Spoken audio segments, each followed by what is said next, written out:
Assalamu alaikum everyone. Hope you all are doing well and staying safe. My name is Zobia Amin, clinical psychologist, certified by Ministry of Health and Prevention UAE.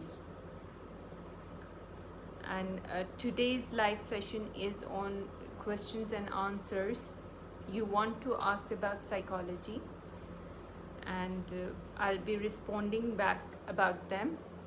Plus, I have few questions which I will be discussing here.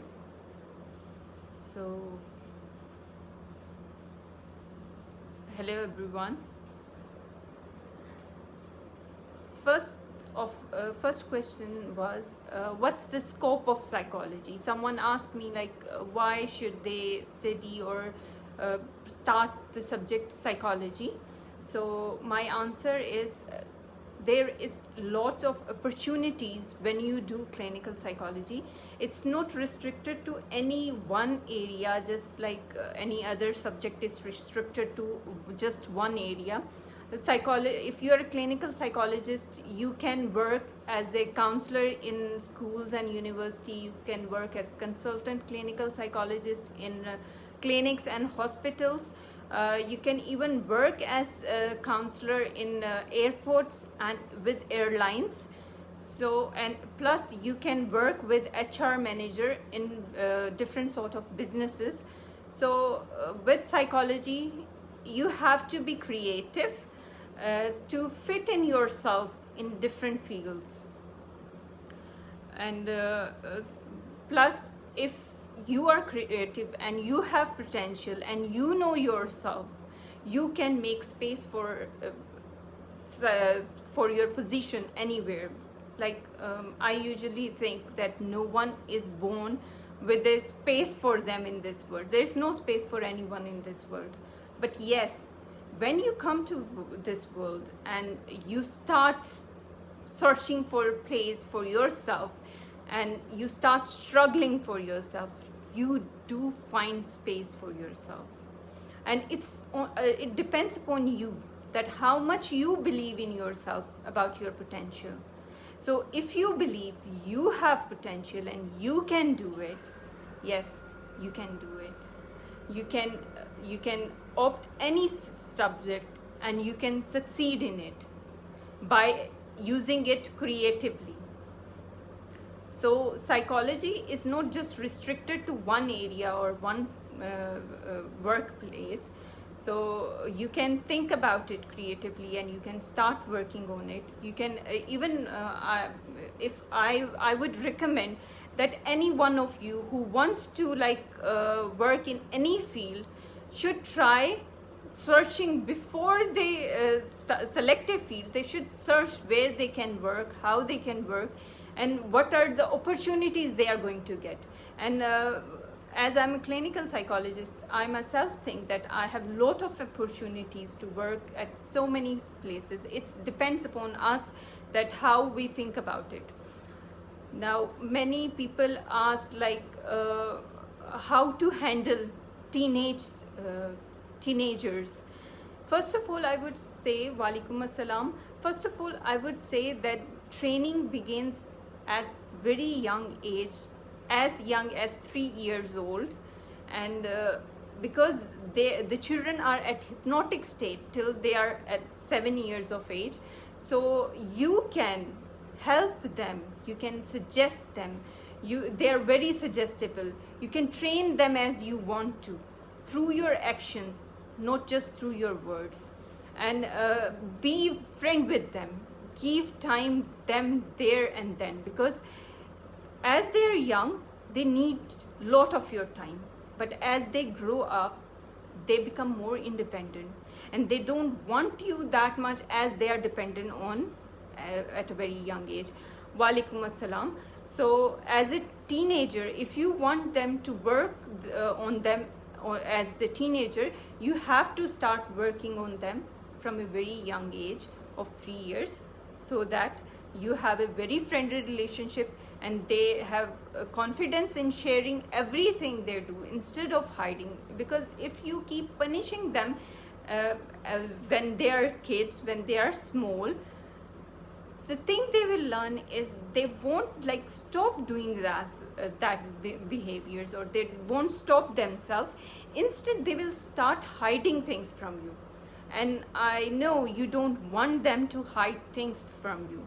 So if you don't want them to hide things from you, be their friends. Be there when they need you. And I'm Kafita Hussain Khan, CEO of the News Life Rehab Center in Islamabad. Okay, welcome. Welcome to the live sessions. You can ask any questions you have here, so I'll be responding you on that.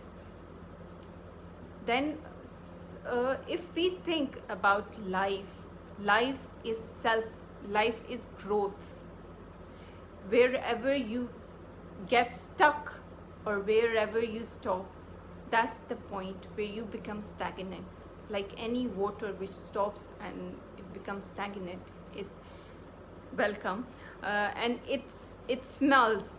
So if you want to keep moving, keep growing like a tree. I would give example of a human being as a tree. Like a tree always keep growing, even if when it is stopped from a certain point or it's cut from one side, it start growing from the other side. So similarly, when we are living in love, we are growing, we have many ups and downs in our life, which stops us or which become hard for us. So at that point, we have to think and become flexible and adapt ourselves and change our attitude to think about something else, to grow from somewhere else. Like we can think how we can grow ourselves. Many of the people here, I always say, no one in this world, no human being is a good or a bad human being. It's the behaviors. We shouldn't judge anyone. We should be open to everyone. We should be flexible to everyone. We should always listen to what other wants to say us. And even if someone is weak in some area or he has weaknesses, as we are human beings, no one is perfect and no one should be perfect. So we all have weaknesses. We have to accept other person with their weaknesses. We can't just say that remove this weakness, then I'm friend with you, or then I will have good relationship with you. If we want to have a good relationship, we have to accept that person as he or she is, with all his strengths and weaknesses. Yes, if we can work on their weakness, we can help them come out of it, we can help them develop out of it. How can we accept changes easily, especially from age 18? Because this change so rapidly, people behavior hurt and disappoint so much, including family. Actually, people don't hurt us. It's our expectation. We have to have keep an eye on our expectation. What are we expecting from others, and why are we expecting this thing from them? So we can grow and develop ourselves from it. If we are unaware of ourselves, our expectations, then we couldn't handle anyone. But if we start looking toward ourselves, we start looking what we are expecting from others, is this realistic or is this like non-realistic? We have to think, we have to decide that what we are expecting is realistic or not. Plus, sometimes we do have expectations, but we forget to communicate it with others. And where we don't communicate with others, that's a point where like we have troubles in relationship. Like if, for example, if someone wants the other person in his or her life to buy a gift for him or say good words or appreciate him or her on his achievement, but doesn't communicate this, then we shouldn't feel hurt. Maybe that thing didn't even cross his mind. Maybe his perception is different than our perception. So we have to think that We have to, like, before having a judgmental view about a person, we have to think about our expectations. They are realistic or non-realistic. Plus, we are communicating our expectation or we are not communicating our expectations. Then we have to be flexible enough to grow, because if we are not flexible, we are rigid on what we think and we believe, we can never grow in our life. To grow in our life, we have to be flexible and we have to adapt to the environment. I hope you have heard about the Darwin theories of natural selection. According to Darwin theory, he believed that the species who adapt or are flexible towards change are most likely to be selected by nature and to survive in the world. Whereas the species which are rigid and don't adapt themselves according to the environment, they distinct.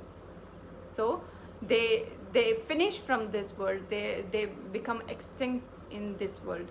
So we have to think, we should be adaptable. Now, if I give example of this coronavirus time, many people adapted themselves according to this. Like many people in the business, they started having like whatever their business were, they shifted to making mask and sanitizer. The point where they heard about coronavirus, because at the back end they must have thought that our business is going to stop here now. So we have to be flexible to adapt ourselves. So now they are more successful because they changed their business according to the situation and circumstances. Similarly, as a human being, if we want to flourish in life, we have to change ourselves according to the situations and circumstances we are facing. Now, many a time people come and they say, that person was like this, he reacted in this way and was successful. But when I reacted in similar way, I was defeated, or I didn't succeed in my life. At that point again, we have to think, as every individual is living in different culture, having different circumstances, different situation, he's surrounded by different people. So everything which one person is capable of adapting to is not, everyone won't be successful at doing the similar thing. So that's why individual counseling sessions are conducted. Okay. But as a human, it's nature to expect from loved ones. Yeah, it's natural to expect from loved ones. But expecting is not wrong. But you have to think it, that what you're expecting is realistic, and whether you are communicating it to the other person or not. Because maybe at some point of life, they won't be even thinking about it. For example, if I'm hungry, I know I'm hungry, and I know I have to eat immediately something, or it will give me a migraine. And I'm like sitting quiet, thinking that someone will think about me and bring food for me, and he will think that I'm hungry. Even if I say them I'm hungry, he or she won't be able to like connect, how they won't be able to feel how hungry I am.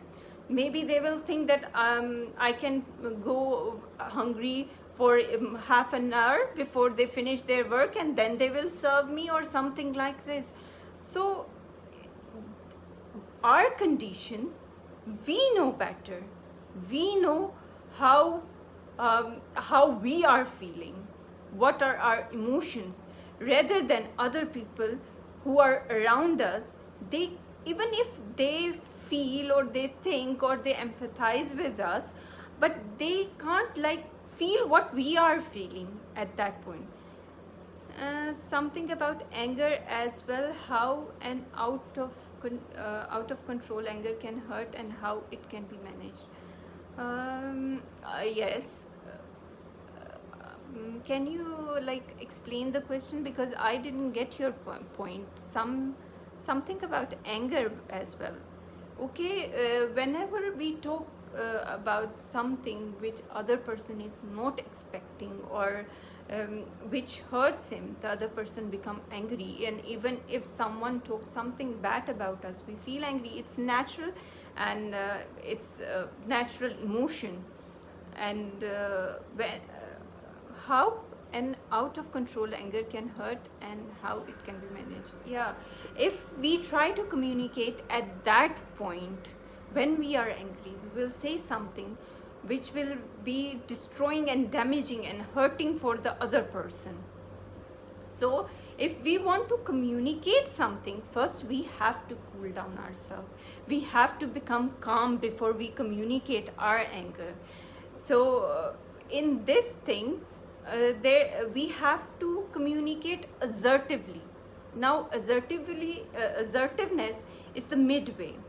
Either some people become aggressive, or other people become passive. Passive means they won't express, they will keep inside themselves. And aggressive means they will just keep on saying stuff, whatever they think and whatever come to their mind. Both way of expressing yourself is not very impressive, or won't communicate you as much as you can when you are assertive. So it's always better to relax yourself first, then communicate what you felt, what were your thoughts, what were your feelings, what were your emotions, and why, what actually made you angry. So when you are relaxed and when you're calm and you communicate, other person is able to understand it more meaningfully, and they try to communicate. Okay, welcome. Anger is hurting relation but not able to control it. Yeah, if you want to manage your anger, you have to be you have to calm yourself.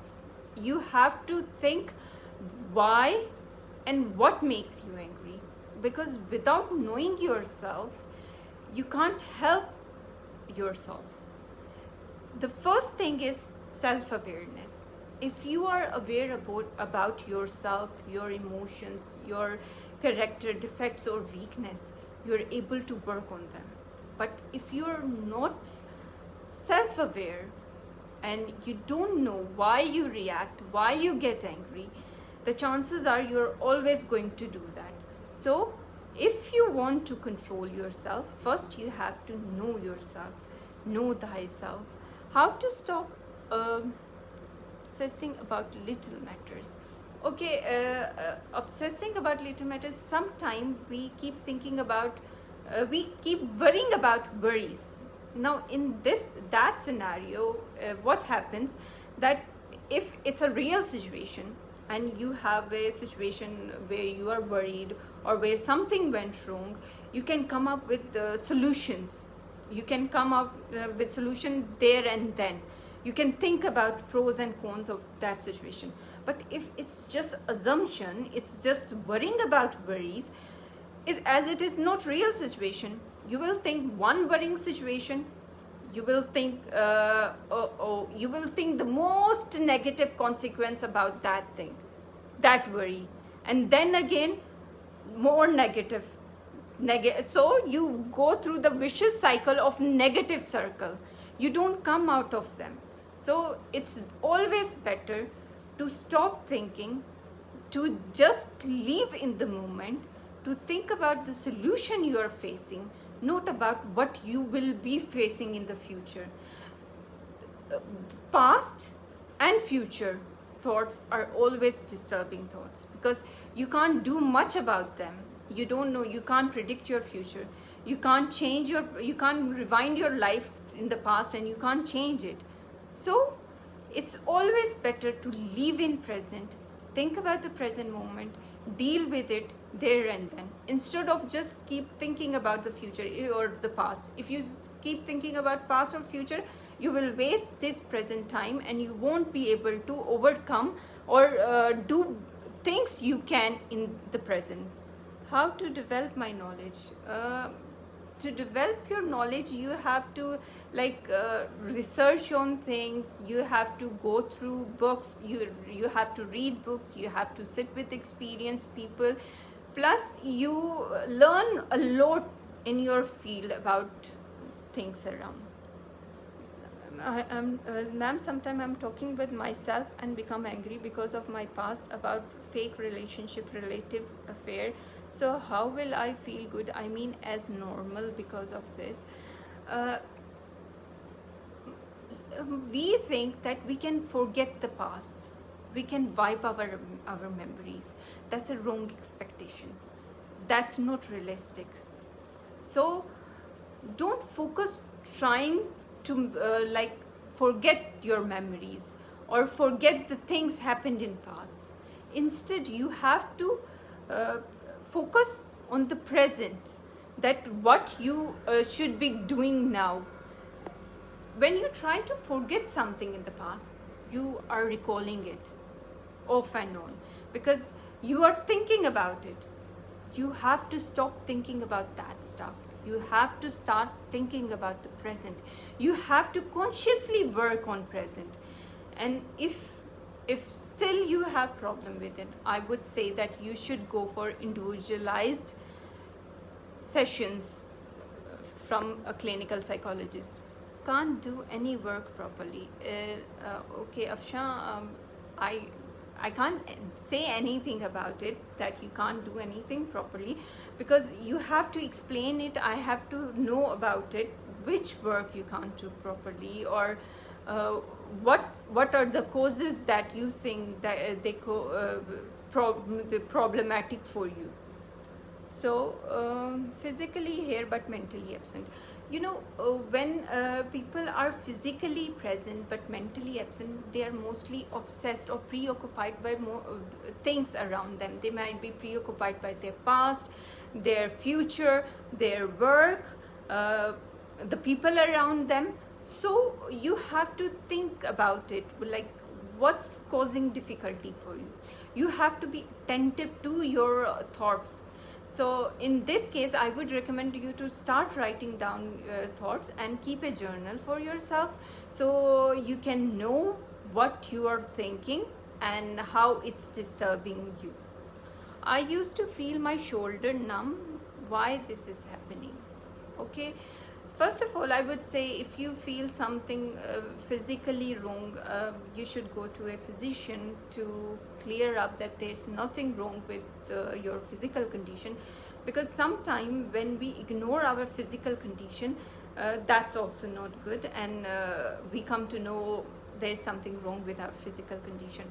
You have to go to physician for your physical test. If all your tests are clear and there's nothing wrong in your physical condition, or physical health is perfectly all right, then I think you need to talk to some psychologist or take an individual sessions about it, because sometimes our mental conditions causes physical symptoms.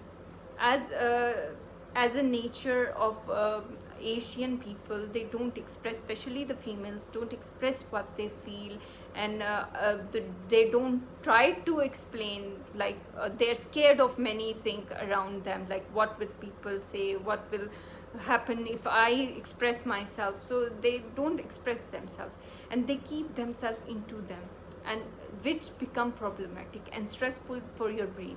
And our brain is made up to survive itself, and when our brain tries to survive, it turns that mental stress into physical condition. You can feel numbness in your body, you can feel tingling, you can feel that even many people, they report they are unable to see, or they are unable to hear stuff. I used to feel sleepy, lazy all the times. Yeah, I would say you have to go to physician first have your physical health checked up. Ma'am, I am patient of depression. I'm taking medication from 2 years. When I stop my medication, I usually feel shoulder numbness and pain in shoulders. Okay, Aruj Fatma, first of all, if you are a patient of depression, you should know that psychiatry medicine, if you just take them off suddenly, they have many side effects. So to take them off, you have to taper them off. You have to go to your psychiatrist and ask him if you can taper them off. Because if your condition is not getting better, you can't remove your medicine and you can't remove them suddenly. They have a lot of side effects, and they can, even if you are taking them for 2 to 3 years, but if you suddenly take them off, that will cause problem for you. That will become problematic for you, and that's why always consult a psychiatrist if you want to taper off your medicine, because he knows very well how to and how much he should reduce the medicine, so that you will be fine even that. Sometimes many of the people, they have to keep taking medicine, because they, without medicine, they don't feel well. It's just like blood pressure or sugar, diabetics medicines. You have to take medicine for mental health too. So please don't try to take them, taper them off. But if you want, you can start having individual sessions. They will definitely help you, and they will like guide you what you can do to come out of depression and to relax yourself, to calm yourself down. So be careful, not just about your physical health, but also mental health, because mental health is also as important as your physical health. And physical health, other people can see that you are suffering from some physical condition, but in case of mental health, no one understand, or no one can see what's going on in your mind. What are your thoughts about? They are positive or negative, until and unless you express them to other people. So you have to be very much aware of your mental condition, first of all, to deal with it, because mental condition or mental health is as important as your physical health, and ignoring mental health can lead to many other sufferings and problems in your life. So that's my point. Any tips to improve sleep and insomnia? I'm stressed and sleep has reduced. You can follow sleep hygiene. First of all, you have to note down your sleep pattern, like when do you sleep, when do you get up, what's your timing. We all have a body clock. Some people are fine if they sleep 3 to 4 hours. Some people are fine if they sleep 6 to 8 hours. Some people even need 10 hours sleep. So it's more about your body clock. So you have to note down your pattern, your sleep hours, the sleep hour which makes you feel relaxed and satisfied. So first of all, note down your sleep hours.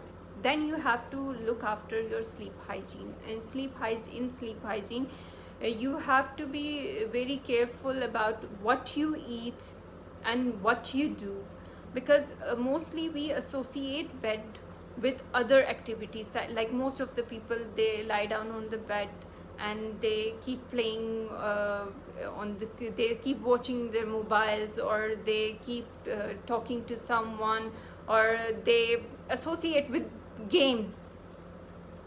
The thing, if even they are sleepy and they come to bed, because they have associated their bed with social media or this laptop time or mobile time, they will feel active. So associate your bed with sleep. Don't go to bed until and unless you are sleepy, until and unless you feel that you are going to lay down and go to sleep. So first of all, go on bed just when you are sleepy. Don't do any other activity while you are on bed. Then eat 3 to 4 hours before you go to bed, because if you eat immediately, it won't let you sleep. Then after eating, almost about half an hour after eating, you have to have a walk or do some little bit light exercise, so it will make you help sleep. Then wash your hands, face, hair, so it will calm you down. Plus you can add a glass of or a cup of warm milk before you go to bed. मेरी बेटी school में teacher को yeah, if your daughter is scared of teacher or is not confident enough, you have to see what's the function, like why she is not confident, what's the problem, like is teacher not supportive, are you supportive towards her? Because sometime even if the child is trying to do something, you said, oh, you can't do it, stop it, learn again. In this, the confidence the child building to speak something out is all destroyed by you. So even if she is struggling, keep on saying positive stuff. You can do this. I know your potential. Because as a mother, if you don't support her, no one else is going to. And request the teacher to support her, even if she is saying something, even if she is trying to say something. Because if she is trying to say something, that means she will one day, if she get the confidence to do so. I have observed many students who get unconscious or uneasy and they scream or shout. The number of students increased a day or two before the announcement of first weekly test. Is this related to mental health? Is this a case of depression or any sort of pressure on their mind? What do you mean by uneasy and scream or shout? Because I think tests are test is something stressful for everyone. It's not just for students, and many students are a little bit lazy. They want to just don't want to give test or don't want to go through assessment. That's why they might be saying this. I don't think so it's some sort of mental health issues, depression or anything. It's just that they don't want to go through it.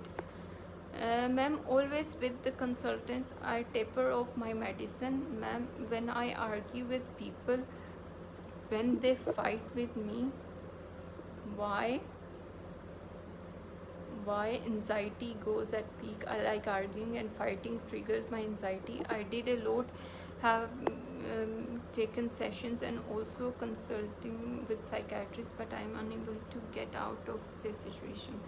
Okay, if your situation is not getting better, I would recommend you to change your psychologist, your counselor, because maybe that psychologist or counselor is not enough for you, or there is some sort of personality clash or something related to it. So I would say that just try changing your psychologist. And whenever there is an argument, anxiety goes up. You feel more anxious, because this is something you won't like to do it. This is when you are upset about anything. So any triggering, any stressful situation causes anxiety. Like even exams cause anxieties. And why do they cause anxiety? Anxiety is healthy. If we don't go through anxiety, we won't struggle, we won't work on that thing. So to survive, anxiety is important, but the anxiety become problematic when it's out of our control. So we have to see, if the anxiety is out of control, we have to see a consultant psychologist. And if one person is not enough or not good enough working with you, then you have to change your psychologist. वो रोती है कि मेरे school नहीं जाना और teacher को नहीं सुनाना. You have to see whether the teacher is strict or not, because maybe that teacher is not very supportive for her. So you have to be very friendly with her and ask her. Sometimes children are express themselves creatively. Just make her draw something, and in her drawing she will express herself. And some psychologists are really good in projective techniques, and they will guide you, they can guide you through her drawings, like what's going wrong with her. Thank you, Uzma, thank you so much.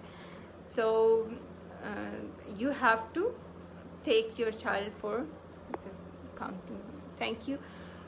Do you offer individual session online? How to get? Yeah, I do offer individual sessions. You can get online appointment inbox on this page, so you can get the appointment.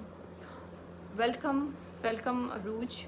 So I hope that you got a few of things, like how to overcome problems. Self-awareness is really important. Mental health is really important. Learning from your experience is really important.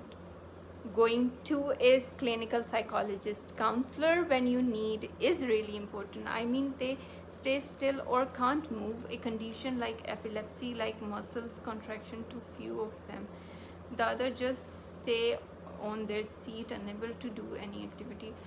Okay, if this condition is so extreme, it might be anxiety. So they have to work on their anxiety. They have to deal with them. So many of the universities nowadays are offering they do have clinical counselor in the university.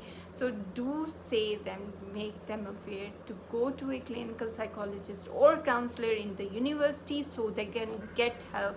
They can develop their confidence. They can communicate effectively. They can develop their social interaction and things which are problematic for them. And because first it was just like clinical counselor or psychologist deal or work with mental problem patients. It's not that. It's not just that. In fact, clinical psychologist and counselor work with normal population, working on their confidence level, building their confidence level, helping them how to manage stress, anxiety, fears, anger, how to communicate themselves effectively and in better manner. So I would say that whenever in your life, because life is not constant, everyone have problems deciding things for themselves. We do have problem in deciding main or very major changes in our life. So in that case, if at any point you think that you need a counseling session or a psychologist or clinical psychologist, do go for individual sessions. Sometimes even we need just one session to get over that stuff if it's in early stage. But if you don't go to mental health professional and keep it in yourself, it becomes so problematic and chronic that it might take 10 to 14 sessions. So it's always better to consult a mental health professional when anything starts or anything is problematic for you there and then. So take a lot of care of your mental health, and you can ask any question you want to. You can have free tips. You can just add in comments. Then I have my YouTube channel named Life Skills Counseling Services by Zobia Amin. You can ask me any topic on which you want or you like the video to be posted. So I'll be working on that too, and you can get an appointment for your sessions, or anything you want to know, you can add in comment.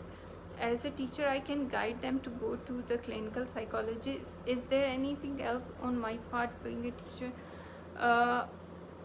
That will be the best thing you can do, because as you're not clinical psychologist or you don't belong to this profession, sometime in the process of healing someone, you start hurting them. Because in this field, even the words you say can affect them very deeply. A person who is who is depressed, with your words he can opt to have suicide. So you have to be very careful. The most helpful thing you can do is to suggest them to go for counseling, to clinical psychologist or counselor. So take care of yourself. Be Do subscribe my channel, and like, comment and share, and you can add comments what you want to know further. So I'll be guiding you. Till then, take care. I'm signing off. Allah Hafiz.